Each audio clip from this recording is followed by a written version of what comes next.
একটি অনাকাঙ্ক্ষিত ঘটনা ঘটল উত্তর জেলা সদর ধর্মনগর জেলা হাসপাতালে। ঘটনার বিবরণী প্রকাশ মঙ্গলবার সকালবেলা উত্তর জেলার পানিসাগর মহকুমার রোয়া গ্রাম পঞ্চায়েতের বাসিন্দা ফয়জুল ইসলাম উনি ওনার স্ত্রী ফরিনা বেগমকে মঙ্গলবার ধর্মনগর জেলা হাসপাতালে প্রসব যন্ত্রণা নিয়ে ভর্তি করেন। মঙ্গলবার রাতভর ধর্মনগর জেলা হাসপাতালে চিকিৎসা চলে ওনার স্ত্রীর, কিন্তু বুধবার সকাল 10টা নাগাদ ফয়জুল ইসলামের মোবাইলের চার্জ কম থাকার কারণে উনি হাসপাতালে থাকা যে বেডে বসেছিলেন সেই বেড থেকে মোবাইলটি নিয়ে চার্জে লাগাতে গেলে সেই সুযোগকে কাজে লাগিয়ে কে বা কারা ওনার মানিব্যাগ চুরি করে নিয়ে যায় বলে অভিযোগ।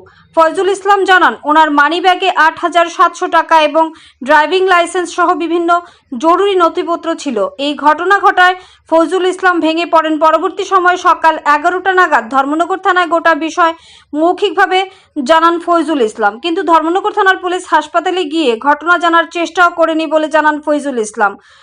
কথা হলো, ধর্মনগর জেলা হাসপাতালে বেসরকারি সিকিউরিটি গার্ড থেকে শুরু করে ত্রিপুরা পুলিশের কর্মীও ছিলেন। তারই মধ্যে ধর্মনগর জেলা হাসপাতালে এ ধরনের চুরির ঘটনা ঘটায় রোগীর আত্মীয় পরিজন সহ রোগীদের মধ্যে আতঙ্ক বিরাজ করছে। পাশাপাশি এও জানা যায় ধর্মনগর জেলা হাসপাতাল থেকে পূর্বে বাইক চুরি হয়েছিল, সে সময় ধর্মনগর থানার লিখিত আকারে কমপ্লেন পড়েছিল। তাহলে এখন কি ধর্মনগর জেলা হাসপাতালে চোরের অবাধ বিচরণ চলছে? ধর্মনগর জেলা হাসপাতালে কি সিসিটিভি ক্যামেরা নেই? যতটুকু জানা গেছে সিসিটিভি ক্যামেরা থাকলেও সেই সিসিটিভি ক্যামেরা কাজ করছে না সঠিকভাবে, আর তার ফায়দা তুলছে কিছু সংখ্যক নিশিচোর চক্র। তাই বাধ্য হয়ে ফয়জুল ইসলাম সংবাদ মাধ্যমের দ্বারস্থ হন এবং গোটা ঘটনা তুলে ধরেন সংবাদ মাধ্যমের ক্যামেরার সামনে। আপনার নামটা? মোহাম্মদ ফয়জুল ইসলাম, বাড়ি? রোয়া। ঘটনা কিতা হয়েছে? ঘটনা হয়েছে, আমি এখানে মোবাইলে একটু চার্জ কম আছিল, আর এখানে একটা সিটও বইয়া আমি মোবাইলে চার্জে লাগাইয়া এখানে একটু লাইন দিয়ে বইছে, আর পিছনে আমার মানি ব্যাগটা আসিল।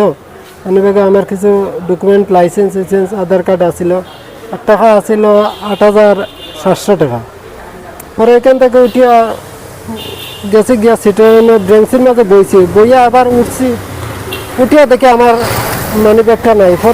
শুভে আইছি এখানে ফাতুলে বইছি, ওই ফাতুলে বইছি, পরে এখানে মনে পড়ছে। ঘটনা কোন জায়গাতে হয়েছে? ও হসপিটালের দোতলার উপরে প্রথমে উঠিয়ে সিটে, এখানে লাস্ট মাথার সিটে। আপনি কি কোনো পেশেন্ট লয়ে আসলেন? আমার ওয়াইফ এখানে ডেলিভারি রোগী, বুঝছেন না। আপনি কি পুলিশে জানাইছেন? পুলিশে গিয়ে আমি জিডি করিয়া আইছি। পুলিশে কিতা কইছে?